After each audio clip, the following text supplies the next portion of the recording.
Buenos días a todos. Hoy nos encontramos con un viejo amigo. Él es odontólogo, magíster en gerencia pública, responsable regional de Voluntad Popular Carabobo, Aaron Rodríguez. ¿Cómo estás, Aaron? Bienvenido. Hola Oscar, ¿cómo estás? Bueno, primero que todo, muchísimas gracias por esta oportunidad. Tenía bastante tiempo que no participaba en una entrevista y bueno, creo que ya el momento amerita empezar a expresarnos de las cosas que más nos apasiona, que es el tema político de Venezuela. Amén, amén. El momento lo merita y Venezuela nos necesita expresándonos en este momento. ¿Cómo, Así cómo es, así defines es. el momento político que vive hoy Venezuela? ¿Es una transición, un estancamiento, una recomposición del poder? A ver, yo creo que evidentemente inició un proceso de transición, ¿no? Y cuando hablo de un proceso de transición, no necesariamente estamos hablando de un proceso de transición político, ¿no? Al día de hoy, que estamos a 5 de febrero, estamos hablando se ve evidente, es clara las señales de la transición económica que está dándose en el país. Con la aprobación de la ley de hidrocarburos, no hay la menor duda de que ese proyecto, ese modelo que se creó en el pasado con Chávez, con respecto al tema petrolero, está siendo totalmente desmontado. Y que, por supuesto, yo creo que va en una vía correcta. Yo creo que esto se tuvo que haber hecho hace mucho tiempo atrás. Es evidente que PDVSA no podía seguir sosteniendo el 51% de todas las empresas mixtas del Estado sin tener capacidad de reinversión, sin tener esta capacidad de exploración. Y creo que esa es la señal inequívoca de que inició un proceso hacia una transición económica. Ahora, con respecto a la transición política, bueno, yo creo que un amigo dice que la transición económica va en avión, pero la transición hacia la democracia y hacia la libertad va en burro. Y con esto te quiero decir que se ven todavía temas tímidos. Hoy se inicia el debate de la ley de amnistía. Yo creo que al momento de aprobarse una ley de amnistía, y que bueno, por supuesto hay que leerla con lupa, esa ley de amnistía, a ver de qué abarca y qué es lo que se incluye ahí. Y una vez que esa ley de amnistía esté aprobada y que haya la liberación de todos los presos políticos y que se empiece a desmontar o desmantelar el estado de persecución, de represión que existe dentro del país, podemos hablar de que inició la transición hacia la democracia en Venezuela. Y desde tu perspectiva, nosotros como oposición, ¿qué errores hemos cometido en los últimos años que hayan debilitado quizás la conexión ciudadana?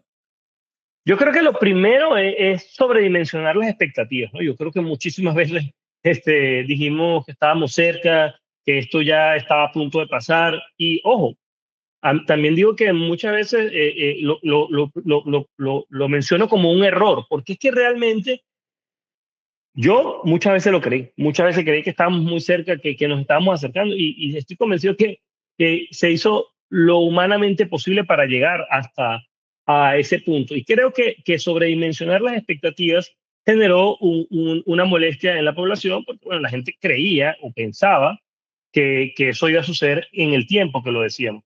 Y la realidad es que, bueno, como pudimos ver, tuvo que incluirse una potencia eh, como los Estados Unidos para que este proceso se diera. Que la realidad es que el 28 de julio, ganando con más del 75% de, de los resultados, de las boletas, de los votos, no pudimos cobrar, no pudimos ejecutar esa parte de cobrar, que bueno, que era organizarnos, ganar la elección y cobrarla. No pudimos cobrarla. Y yo creo que todas estas sobre expectativas, así como pasaron en el 2014, 2017, 2019, tuvimos una sobreexpectativa que lamentablemente no trajo el resultado que todos deseábamos, que no trajo el resultado que todos querían. Y yo creo que desde esa óptica, eso generó una desconexión con la población, porque la verdad es que muchísimas personas tenían una fe o creían en que esto iba a suceder y que iba a suceder de una manera inmediata. Yo mismo lo creí, y la verdad es Todos que no lo creen, sucedió. todos lo creen. Y al momento de no suceder, yo creo que eso generó en la población, bueno, primero un desencanto. Mucha gente iba dejando de creer y bueno, muchísima gente empezó ese proceso que todos conocimos de migración, bueno, posterior al 2013, creo que desde el 2013 al 2020 fue como el proceso donde hubo mayor migración del país. Luego el tema de la pandemia, creo que eso frenó un poco el tema migratorio y posterior al 28 de julio inició nuevamente un proceso de migración que, bueno, aparentemente hoy esperemos que muy pronto inicie un proceso inverso, que sea que la gente empiece a regresar al país y que, bueno, la gente decida dar un paso adelante, invertir en Venezuela y considerar otras opciones que en el pasado era impensable, que realmente era un tema difícil por la incertidumbre. Ojo, que hoy en día seguimos teniendo mucha incertidumbre, pero pareciera que hay luz al final del túnel. Y importantísimo, que esa luz al final del túnel viene acompañada o viene tutelada por el respaldo del gobierno de los Estados Unidos. Amén. Y justamente hacia esas incertidumbres va la siguiente pregunta. Actualmente tenemos tres narrativas políticas en ejecución. La narrativa de la oposición, la narrativa del gobierno y la narrativa del gobierno de los Estados Unidos. ¿Crees que existe en este momento una narrativa que realmente represente las aspiraciones de los venezolanos? A ver, yo creo que la principal aspiración de los venezolanos es no tener que ver de nuevo a Diosdado, a Delcy, o a lo que representó el chavismo, o a lo que representó este aparato de represión, verlos ahí, verlos con poder, ¿no? Yo creo que esa es la principal aspiración, para que la gente pueda regresar a su país, para que las familias se puedan reencontrar. Porque las personas que sufrimos de persecución política, como en mi caso, que me tocó exiliarme por una situación fortuita vinculada al tema político, muchas personas, o esos 10 millones o 9 millones de venezolanos que están en el exilio, cada uno vivió una historia que los obligó a irse del país. Porque es que nadie se va de su casa porque quiera, ¿no? La gran mayoría se fue buscando oportunidades. Bueno, tú me lo comentabas previamente cuando conversamos fuera de estar grabando de tu realidad, de tu historia. Y así como tu historia, te tocó salir del país, te tocó salir, formarte y buscar otras oportunidades. Yo creo que todos los venezolanos tienen o pasamos por eso. Todas las familias tienen una persona, un miembro familiar que le tocó irse del país por alguna razón. Bueno, por supuesto, no todos. Hay un grupo que no. Por ejemplo, yo estoy seguro que a la familia de Maduro, a la familia de Siria, a la familia de Diosdado, y a la familia de Jorge Rodríguez no pasaron por ese proceso que vivimos más de 30 millones de venezolanos. Entonces, la narrativa política hoy en día llena las expectativas de los venezolanos. Realmente es difícil responder. Yo creería que no. Hoy por hoy se necesitan más acciones, necesitan más cosas para que los venezolanos que primero sufrimos de escepticismo. Sufrimos de escepticismo porque con tantas situaciones, con tantas batallas que hemos perdido a lo largo de todo este proceso, nos permitió o nos obligó a hacernos como una piel más gruesa, ¿no? Y empezar a entender, y cuando veo a la gente que en el exterior dice, bueno, que ve los problemas de otros países, a mí me ha tocado ver problemas de otros países y la gente realmente no entiende lo que es el sufrimiento que pasamos los venezolanos. Entonces, el venezolano se adaptó a sobrevivir, porque la verdad es que la gente en Venezuela está sobreviviendo. Entonces, para que la narrativa pueda llenar esas expectativas que tienen los venezolanos, desde mi punto de vista, lo primero es que, bueno, no puede estar ahí estas personas que fueron las personas que se robaron esa elección del 28 de julio y que han venido sembrando daño en los venezolanos los últimos 27 años. No puede haber un proceso de persecución, no puede estar sujeto las garantías políticas y económicas del país a un proyecto personal, a una persona que decide violar cualquier ley, que decide centralizar todo el poder o todas las instituciones del Estado para mantenerse en el poder. Y por último, yo creo que tiene que haber justicia para que la narrativa de los venezolanos, para que la narrativa política pueda llenar las expectativas de los venezolanos, tiene que haber justicia. Porque si no existe justicia, va a ser muy difícil que los venezolanos puedan vivir en paz. ¿Y qué papel juega hoy en el venezolano, en la sociedad venezolana, la abstención, la desconfianza y el desencanto en el comportamiento político? Yo creo que eso reina, ¿no? O sea, fuera del liderazgo que ha construido María Corina Machado, que por supuesto es la líder del país, es la persona, es una de las principales artífices de lo que está pasando hoy en Venezuela, la realidad es que el papel de la abstención es el resultado de lo que hablábamos previamente, es el resultado de la gente tratando de mantenerse alejada. Mira, mucha gente, mira, yo no me quiero meter en política, yo solamente quiero vivir en Venezuela, yo quiero estar tranquilo, yo no quiero hablar. Mucha gente decidió hacer un voto de silencio, unos silencios forzados. Yo también, yo mismo opté por tener un silencio, adopté un silencio forzado en una etapa de mi vida, por proceso vivido, por poner primero a mi familia, por, Respetable, además, el por, miedo por, en- fue real. por, por entender los procesos, porque al final lo que uno vive, no solamente, o sea, la realidad personal de cada uno es una historia que para todos es el problema más grande, ¿no? O sea, el problema que tú vives para ti debe ser lo peor que se está viviendo, al igual que lo que vive otra persona. Cuando tú lo pones en perspectiva, cada quien está batallando su propia realidad. Entonces, ¿qué siento yo? Que la gente empezó, dijo, bueno, yo me voy a abstener, yo voy a empezar a desconfiar, yo voy a empezar a no creer, ¿no? Y eso fue lo que yo creo que trataron de construir, destruir al venezolano, destruir la esencia de los venezolanos, que no pudieron, pero fue lo que intentaron, desconectar a la población de la política, porque yo creo que todos los ciudadanos deben involucrarse en la política. Yo escuchaba mucho por allá que en las historias, bueno, cuando estaba estudiando, por ejemplo, escuché que vi que entrevistaste a mi profesor Rafael Rafael Arroyo. Arrailuc, Rafael Arrailuc, que además fue mi tutor de tesis. Hicimos mi tesis habló sobre la descentralización y cómo había sido el proceso, contrastamos la descentralización que vivió Venezuela en los años 90 con respecto a lo que se había vivido del 60 al 89 y con lo que se había vivido posteriormente al año 2000.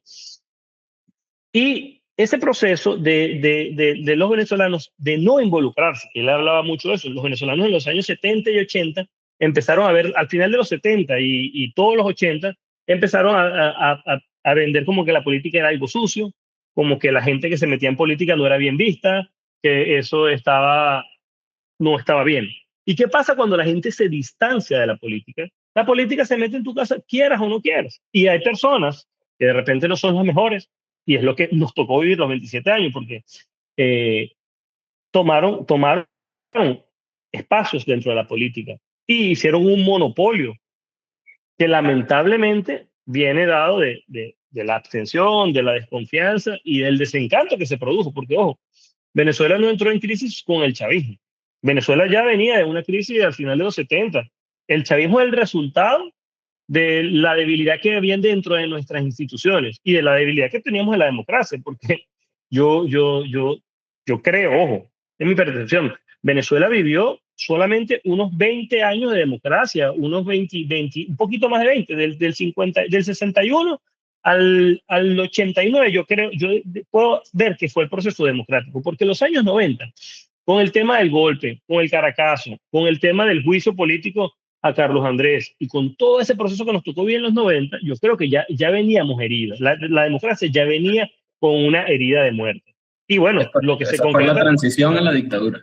correctamente. Entonces, este proceso viene dado muchas veces por, bueno, estos temas de desconfianza, que lo que estamos hablando de abstención y de desencanto, que a pesar de que uno pueda creer que esos son temas que son que lo mejor es asumirlos. Yo particularmente, yo no, yo creo que no. Yo creo que debe ser al contrario. Nosotros debemos involucrarnos, nosotros debemos hacer contraloría, y no la contraloría que se hace en X, en Twitter, en Instagram, en redes sociales. No, no. Es que esa contraloría, mira, eso no genera un impacto real. Hay que involucrarse con los LPP, hay que involucrarse dentro de las alcaldías, hay personas que tienen que ser partícipes, personas que muchas veces por miedo a lo que dirán o miedo al fracaso, no, hermano, es el momento de vencer lo que tú estás diciendo que se llama desencanto, desconfianza y abstención. Porque solamente así vamos a poder construir un proceso democrático exitoso dentro del país y que nos permita que, como, por supuesto, que no se olvide absolutamente nunca lo que nos tocó vivir a los venezolanos. Así como nosotros este año estuvimos en el Berlin Freedom Week, así como el Paris Fashion Week, el 8 y el 9 de enero inicia esto en Berlín, que es la caída del muro de Berlín y que se inicia y que no se olvida. Mira, hay museos que muestran absolutamente todo lo que se vivió durante ese proceso de la Segunda Guerra Mundial. Nosotros los venezolanos tenemos que recordar este proceso como uno de los más oscuros, si no el más oscuro de toda nuestra historia, para que no se vuelva a repetir y que los venezolanos se motiven a participar en procesos políticos, que es solamente así la manera de que podamos construir una democracia y que todos tengamos la posibilidad de participar y opinar y generar una Contraloría real. Súper de acuerdo, y de hecho ahí aprovecho para un pequeño inciso. Aunque ahorita existe una resistencia en los partidos políticos, la democracia realmente se sustenta gracias a partidos políticos sólidos. Y es parte del trabajo que le ocupa a la militancia actualmente revivir y refortalecer los partidos políticos que se vieron desgastados por una realidad bastante cruel con la democracia. Bueno, adelante, adelante.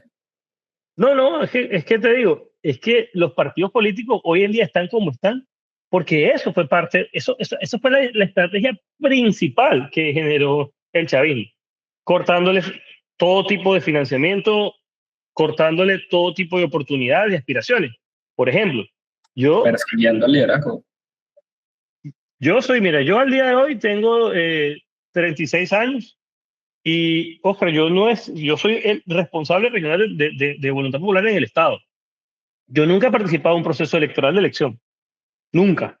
O sea, yo nunca he puesto mi nombre. ¿Por qué? Porque es que no he tenido, no ha habido oportunidades, porque cada proceso, uno tras otro, había situaciones donde se volvía muy complicado participar, o porque muchas veces nos tocó no participar para desconocer la realidad que vivía el país, porque el proceso era totalmente.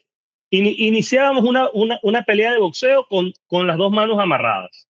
Entonces te soltaban en un ring con dos manos amarradas. ¿Cómo piensas ganar una batalla así? Y eso son una de las principales cosas y que peleabas debemos contra cambiar. el otro boxeador y el árbitro.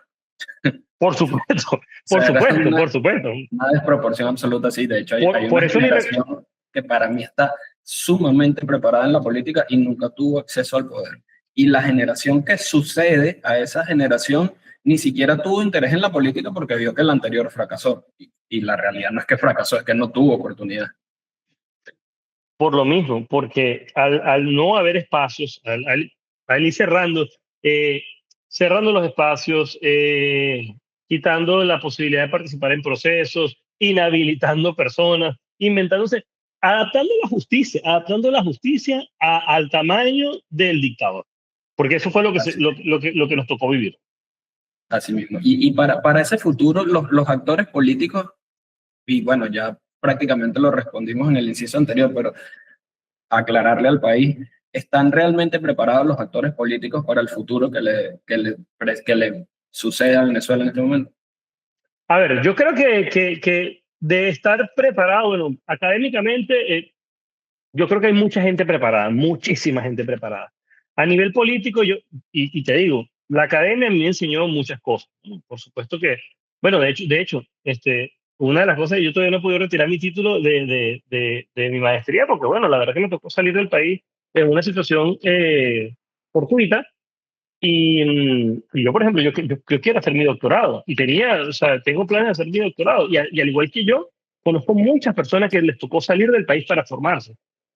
Y la academia claramente te da herramientas, pero es la calle, es el roce político, es el roce del día a día lo que realmente te forma. Y ahí te digo una cosa, yo creo que los venezolanos que hemos estado involucrados en política, le llevamos una ventaja a todo el continente.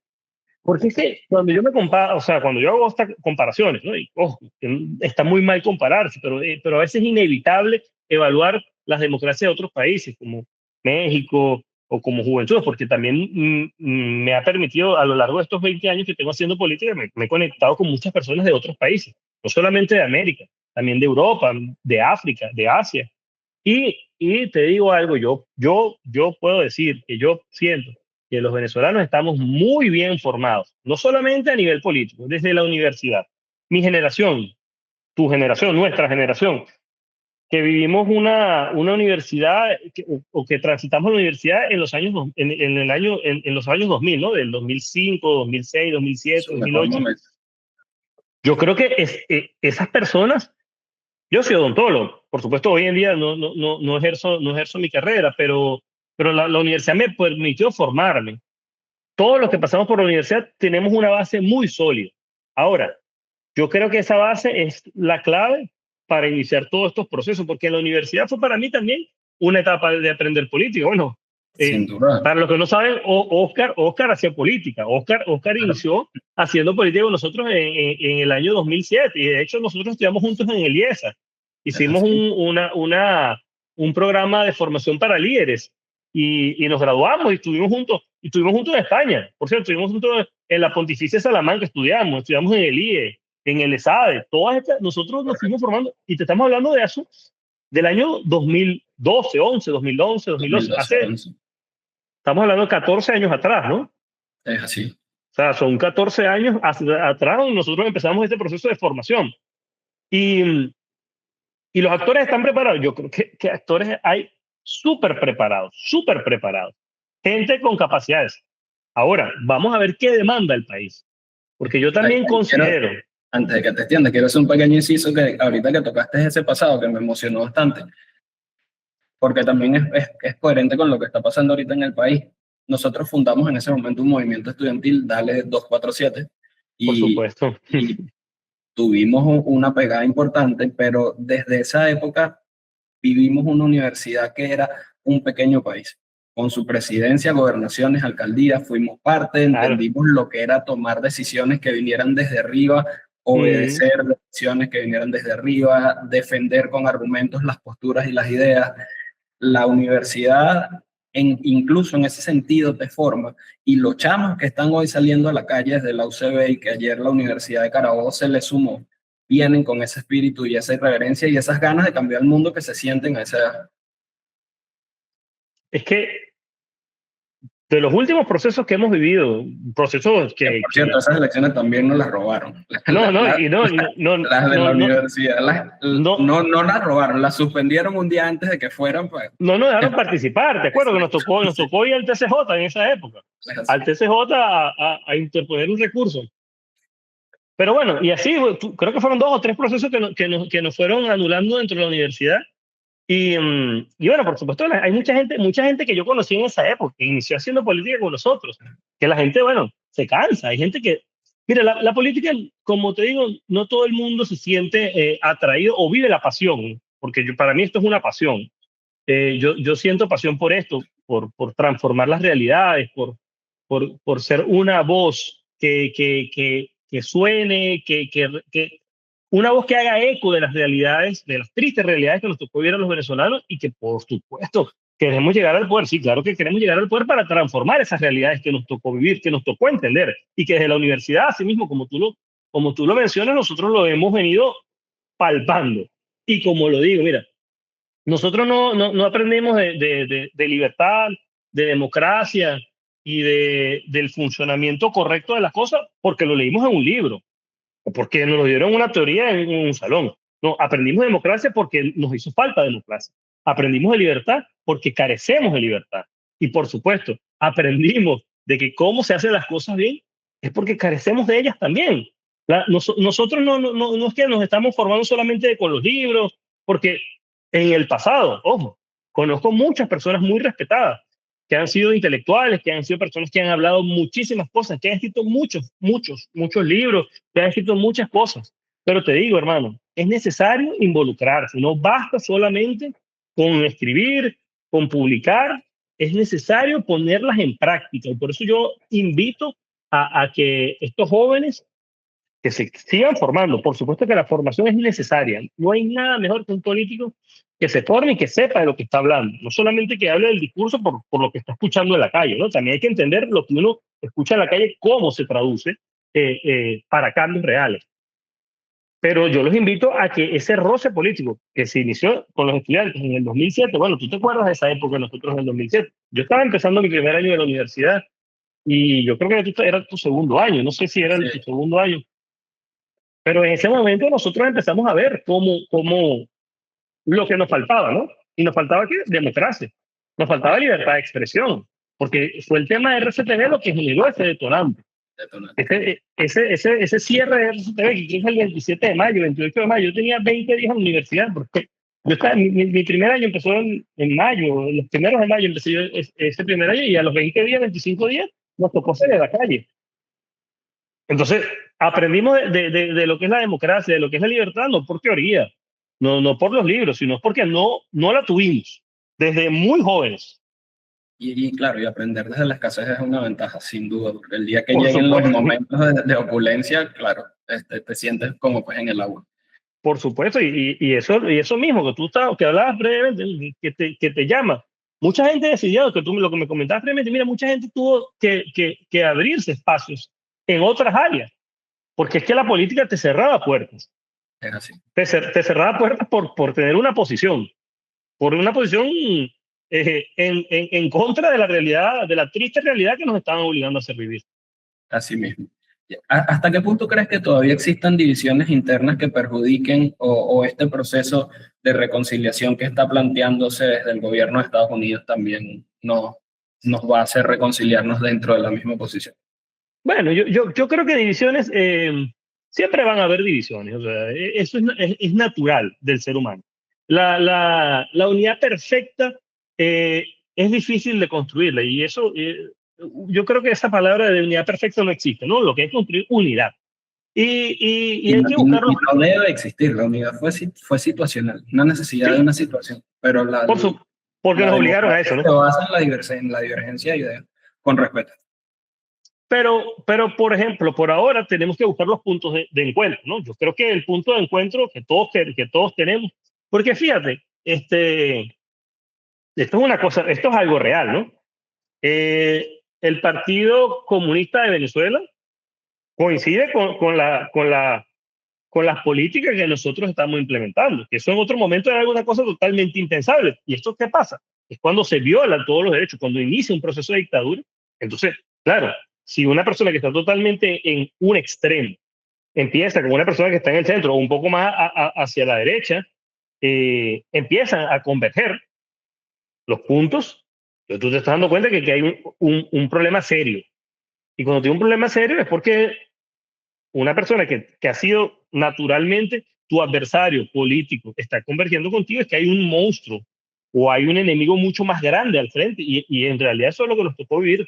Entonces, ¿divisiones va a haber? Sí, sí va a haber. La respuesta es sencilla, sí va a haber divisiones, pero, pero nuestra tarea es buscar los puntos donde vamos a confluir. Y hay un punto clave, que es recuperar la libertad y la democracia en Venezuela. Y yo creo que ahí coincidimos todos, todo el abanico de partidos, todo el abanico de actores políticos que hay dentro del país, por supuesto. Hay un grupo que no va a coincidir, que ya todos sabemos quiénes son quién es ese grupo, ¿no? Que es el grupo que hoy en día está en Miraflores, que es el grupo que hoy en día está dentro de la Asamblea, que es el grupo de personas que, bueno, que lamentablemente son los que nos han traído hasta acá.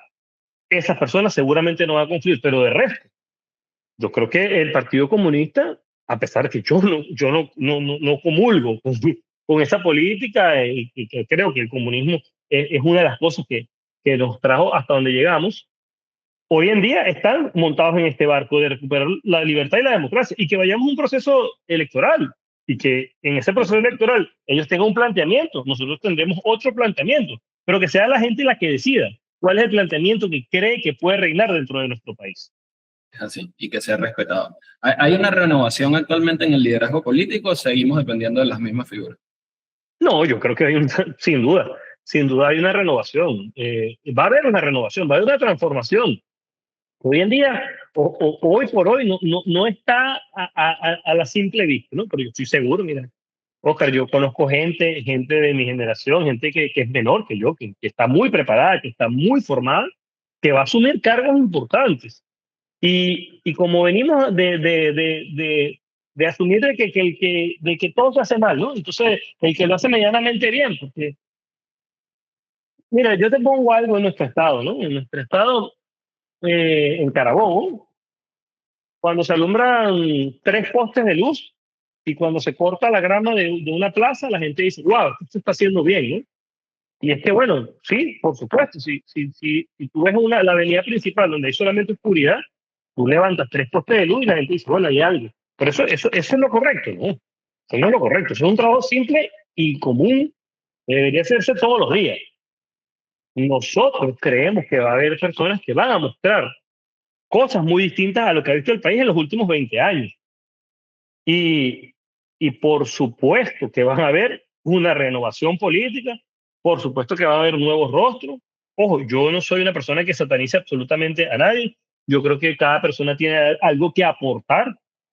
Desde la experiencia hay mucho que aprender. Hay personas que han vivido procesos, eh, han tenido aciertos, desaciertos, como cualquier otro, pero es el momento de entender que hay que escuchar también, que hay que aprender también de la experiencia y esos nuevos liderazgos que se están formando. Por ejemplo, cuando estamos nosotros, bueno, y vuelvo a hablar de esta época que estamos nosotros ahí, nosotros admiramos mucho a personas, candidatos, personas, y debatíamos. Yo no sé si tú te recuerdas, cuando viajamos a Caracas en bus, que nos íbamos en el bus y ese bus íbamos debatiendo desde que salíamos de ahí hasta que llegamos allá a Liesa, íbamos debatiendo de las realidades que estaban pasando, de las políticas que se estaban aplicando, de las propuestas, de todo eso que se venía hablando del país, que tendríamos que 21 años. Y nos paramos los sábados a las 5 de la mañana y nos montamos en ese autobús que nos llevaba hasta allá, hasta Liesa. ¿Y qué íbamos? Íbamos debatiendo de las posibilidades. Y muchas personas que estudiaron con nosotros, lamentablemente, no tuvieron la oportunidad de desarrollar todas esas ideas, porque el país los obligó o a irse o abandonar el proceso político y meterse de lleno al sector privado, porque la política, vuelvo, y te digo, cerró las puertas. Hoy por hoy, las puertas deberían abrirse para todas las personas que quieran participar. Yo creo que eso va a ser un proceso de renovación profunda que va a vivir el país. Amén, amén. Y actualmente, ¿qué tan determinante es el factor internacional en la dinámica política? Muy determinante, muy determinante. Yo creo que suena difícil decirlo, pero son los más determinantes hoy por hoy. Porque es que sí, mira, yo sin miedo a decirlo, el acto más trascendental que hemos vivido los venezolanos desde la llegada del chavismo en el 99 al poder fue lo que pasó el 3 de enero. Ese ha sido el acto más trascendental que hemos vivido los venezolanos. Y ese día se va a quedar marcado en la historia de América Latina. Cuidado, sino del mundo. Pero toda la América se va a recordar, porque hoy por hoy, bueno, yo no sé si tú sigues el fútbol como yo no sé si tú sabes que el Celta, Mingueza y Marcos Alonso tuvieron una fiesta, estamos hablando de 2 jugadores de fútbol del Celta, un equipo de fútbol español, hicieron una fiesta de disfraz y se disfrazaron. Uno se puso la braga esa que llevaba Maduro en la foto esa famosa que publica cuando dice que lo capturaron, y el otro se viste como un agente del FBI o de la DEA. Entonces, a ese nivel, ¿no? A ese nivel, llegó el impacto político. Y esto habla de algo realmente internacional. Esto no es algo que está cerrado a las fronteras venezolanas. Ahí claramente se abrió ese abanico de oportunidades, de influencia a nivel internacional. Y claro, yo estoy convencido de que son muy determinantes. Por supuesto, sin la participación del gobierno de los Estados Unidos, lo que estamos viviendo hoy en Venezuela era impensable. La liberación de los presos políticos.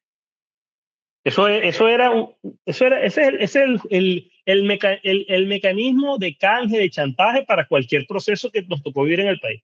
Me llevo 27 personas presas, libero 5 por aquí y mañana vuelvo a meter 50 más. Entonces, eran fichas de canje como se estaba utilizando hasta que llegó este proceso que hoy por hoy dicen que le respeten los derechos. Mira, hermano, nosotros conocemos Fernando Albán. Te puedo poner el caso de Fernando Albán.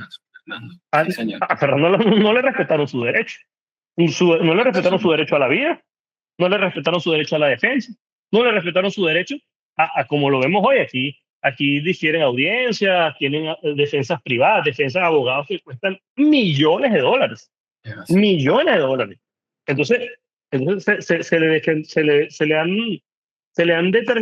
le han permitido esos derechos. personas detenidas, que pasaban semanas sin saber. Oscar, tenemos gente hoy por hoy que está presa, que no sabe formalmente por qué está presa.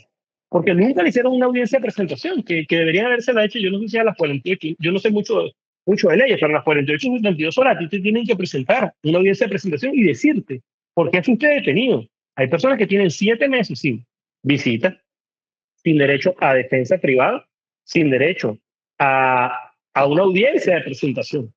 Básicamente están secuestrados, porque la familia no tiene ni idea realmente de dónde se encuentra. Y ahí están los casos que empezamos a ver, que si un preso político falleció mientras era detenido, el caso de Alfredito 3 Díaz. en los últimos días. Alfredito Díaz se murió, y su familia no pudo estar con él, no lo pudieron atender, no le garantizaron su derecho a la salud. Yo me pregunto, ¿cómo sería si algo le pasa a Maduro, que está en el Metropolitan Detention Center hoy? Si algo le pasara, ¿cómo serían las reacciones, ¿no? Como algo como lo que le pasó a Alfredito, o como lo que nosotros estamos viendo ahí. Sería un escándalo, dirían que se le violaron todos los derechos, pero es que a los venezolanos, a los presos políticos, día a día, ¿no? Y no este último año, desde hace más de 10 años, sistemáticamente se le vienen violando todos sus derechos humanos. De hecho, Estados Unidos ha sido muy cuidadoso en mercadear bien el respeto a los derechos de Nicolás Maduro, y llegó al punto de que se filtró a los medios, y quien conoce cómo funciona la política sabe que estas filtraciones no son casualidad, que atravesó un proceso de ansiedad, y fue atendido médicamente. Alfredo Díaz tenía una patología del corazón y pasó más de un año sin la medicina. Entonces, eso es un tema y claro que duele tocarlo. Y el caso de Fernando Albán ni siquiera lo quiero hablar, pero son casos que duelen. Y ojo, y son casos visibles. Son los que nosotros, los que la gente habla, ¿no? Pero hay muchísimos, Oscar, hay muchísimos. Hay cientos, cuidado si no miles. Porque es que tú te pones a ver, hemos tenido más de 20.000 presos políticos desde la llegada de Chávez. Más de 20.000 presos políticos. Es así. Eso es un número impresionante. Wow. Sí, sí. Por supuesto, mira, yo no sé cuánto, mira, yo te digo que 20.000 personas no entran en el José Bernardo Pérez, por ejemplo. En el José Bernardo Pérez entran 17.000, para que tengas una idea de la dimensión de los presos políticos que estamos hablando. Yo no sé si en el universitario quizás entrarán, creo que en el universitario entran 22.000, 23.000, pero estamos hablando de ese número. Ojo, de presos políticos que nosotros conocemos. Hoy por hoy, después del 3 de enero, mucha gente que había decidido no denunciar como preso político a su familiar, empezaron a denunciarlo. Y nos empezamos a enterar de personas que estaban detenidos, que no teníamos ni la menor idea. Sí, sí, de hecho eso siempre me gusta aclararlo, porque mucha gente se preguntaba por qué había una discrepancia entre los números de algunas ONG o de algunos partidos políticos en el número de presos políticos, y es porque existen familias que prefieren mantener sus casos en privado, o que su número sea contabilizado, y eso se les respeta, pero no quiere decir que alguno esté mintiendo. ¿Qué te digo? Nosotros es una historia difícil de entender. Nosotros nos vamos a enterar de muchas cosas se van a enterar, muchas historias se van a contar, y todavía falta mucho por vivir. Pero ese proceso que inició el 3 de enero, yo tengo la aspiración y la convicción de que es un proceso irreversible. Es así. Desde tu visión, ¿qué condiciones mínimas deberían existir para que se genere una verdadera confianza política en la población? Mira, yo creo que lo primero tiene que haber una renovación de los poderes del Estado. Hay unas pugnas internas ahorita con el Ministerio Público. Yo no sé si Tarek va a seguir siendo el fiscal general de la República. Yo creo que la Fiscalía hoy por hoy es muy responsable de lo que pasó con todos los presos políticos. Eso tiene que cambiar. Eso tiene que cambiar hoy por hoy. Por supuesto, tiene que haber un nuevo CNE. Todos sabemos lo que pasó el 28 de julio. El Centro Carter no lo dice Aaron Rodríguez, no lo dice Oscar Pérez. No. El Centro Carter, estas misiones de observación política explicaron que no hubo ningún tipo de hackeo, que simplemente lo que hicieron fue salir de la sala de totalización, desconocer lo que estaba pasando en la sala de totalización. Las personas que estábamos en tierra supimos que cortaron el proceso. por suerte para nosotros, esa línea desde que llega desde la parte más alta de Miraflores hasta que le llega a la persona que está en el centro electoral se tardó mucho y por eso pudimos recuperar muchas actas. Muchas actas las recuperamos, que hoy en día están en la bóveda del Banco Central de Panamá y por eso pudimos demostrarlo. Entonces, tiene que haber un cambio, por supuesto. Ese CNE no puede representarnos a nosotros. Eso tiene que haber un cambio. Y yo aspiro que ese CNE, porque es que si no hay un cambio del CNE, vamos a ir a un proceso donde va a haber nuevamente desconfianza. Entonces, si no hay un cambio de los presos, de los poderes del Estado, tiene que haber una legitimación de la Asamblea Nacional. Esa Asamblea Nacional, bueno, yo no sé si bajo esta Asamblea se van a denunciar las nuevas designaciones de los rectores del CNE, pero también estamos hablando de que el Tribunal Supremo de Justicia tiene que haber una renovación dentro del Tribunal Supremo de Justicia. No sé si es algo inmediato, no sé si es algo urgente, pero para que haya una elección en el país tiene que haber un nuevo CNE, sin la menor de duda. ¿Qué va a pasar con la diáspora? ¿Dónde está la depuración del registro electoral permanente? ¿Cuándo se van a abrir? Yo no sé si te acuerdas en esa época también, bueno, cuando había puntos de inscripción en el metro. Ponían punto de inscripción en el metro, ponían punto de inscripción en una panadería. La gente, ¿qué pasó en los últimos años? Para inscribirse habilitaban una máquina para 15.000 personas y tenían a la gente haciendo colas en las afueras del CNE para que no pudieran inscribirse, porque todo el mundo sabía lo que estaba pasando. ¿Qué va a pasar con la diáspora? La diáspora debe participar. Hoy por hoy estamos hablando de que son 10 millones de personas aproximadamente que están por el país. Ponte que haya al menos unos 3 millones de personas que estén habilitadas para votar. En el estado Zulia, que es el estado más grande del país, a nivel electoral, son creo que 2.100.000 electores que hay, 2.200.000 electores. Entonces estamos hablando que si tenemos 3 millones de venezolanos habilitados para votar en el exterior, Es otro estado. es el estado más grande del país. Y no es el estado que vivimos allá en la elección esa elección de Capriles contra Maduro, que habían 100.000 personas habilitadas para votar en el exterior. Estamos hablando que el número creció exponencialmente. Entonces es importante definir eso, porque los consulados le cerraron la puerta. Bueno, tú lo viviste, no sé si tú lo viste cuando el proceso del 28 de julio, cómo cerraron las puertas a las personas para que no se inscribieran. Todo eso, los venezolanos que están en el extranjero son venezolanos al igual que tú y yo, y tienen un derecho importante de participar y determinar el futuro de su país. Entonces, lo bonito es que todo eso está documentado y en algún momento va a ser contado. Bueno, no bonito, lo rescatable.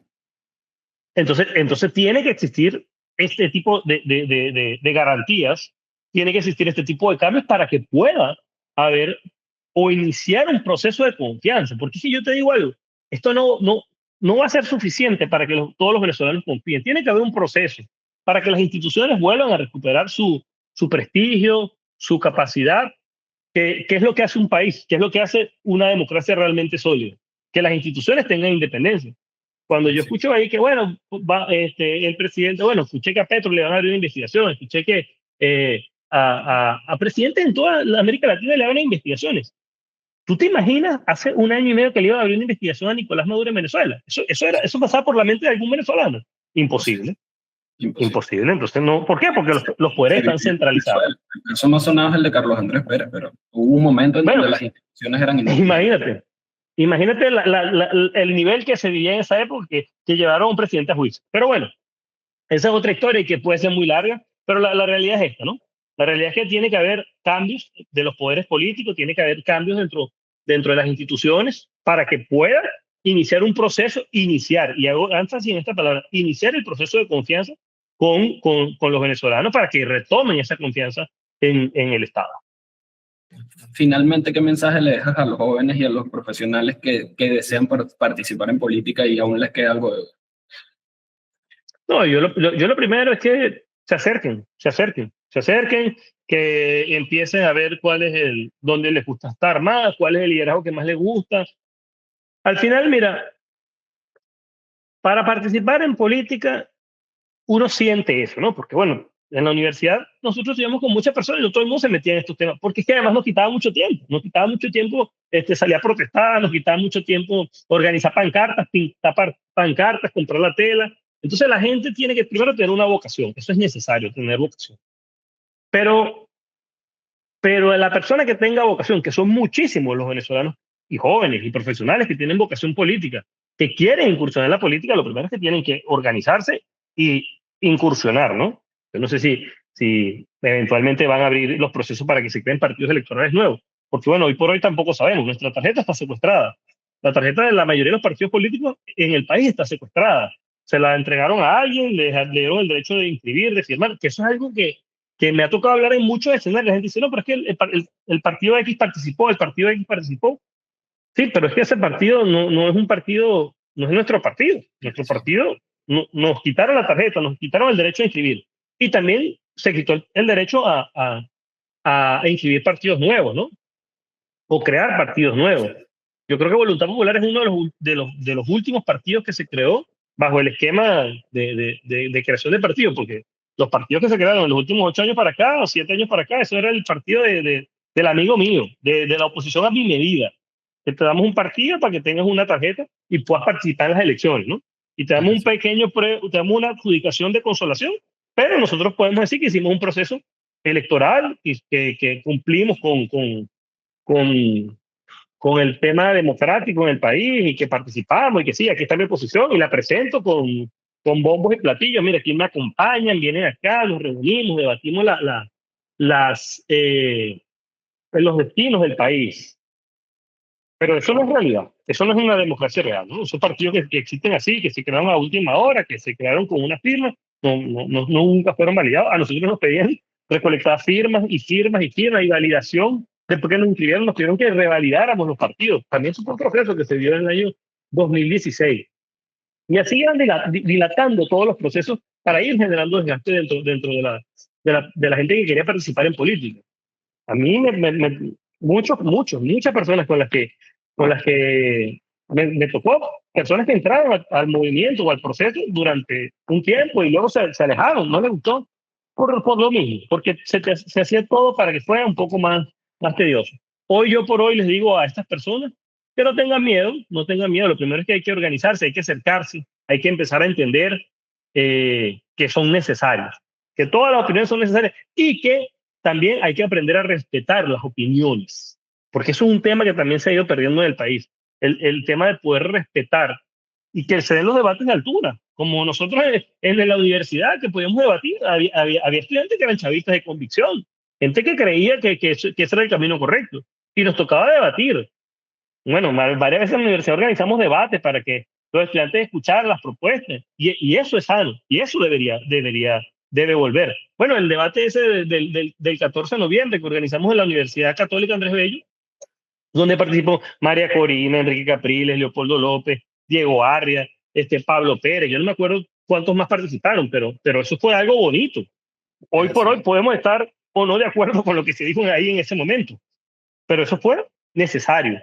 Para y el eso es necesario momento fue necesario. Y hoy por hoy, yo te digo, esos debates también deben existir. Debe haber debates abiertos. Por supuesto que, bueno, hoy la realidad es muy distinta, pero los debates son necesarios para entender las diferentes visiones de país que tenemos. Oye, excelente, Aaron. Primero que nada, te quiero agradecer tu tiempo y sobre todo que nos hayas regalado la oportunidad de entrevistarte después de todo el periodo que te tocó vivir. No, y gracias a ti por la oportunidad. Y bueno, estamos por acá a la orden. Espero que muy pronto nos podamos reencontrar ahí en Venezuela. Esa es la expectativa que tenemos todos nosotros. Amén. Que muy pronto vamos a poder estar de regreso. Por supuesto, bueno, trabajando desde distancia, trabajando en la organización y tratando de aportar lo que se pueda aportar, poniendo nuestro granito de arena, apoyando la causa de nuestra líder María Corina Machado, apoyando todo ese trabajo que se ha venido haciendo a nivel internacional. Eventualmente hablaremos más de todo este trabajo que se ha venido haciendo, que ha sido importante, que ha sido muy importante este trabajo, que llevar la voz y que la gente sepa lo que pasa en Venezuela, porque mucha gente no tiene claro o la idea, porque a veces la información que llega es errada.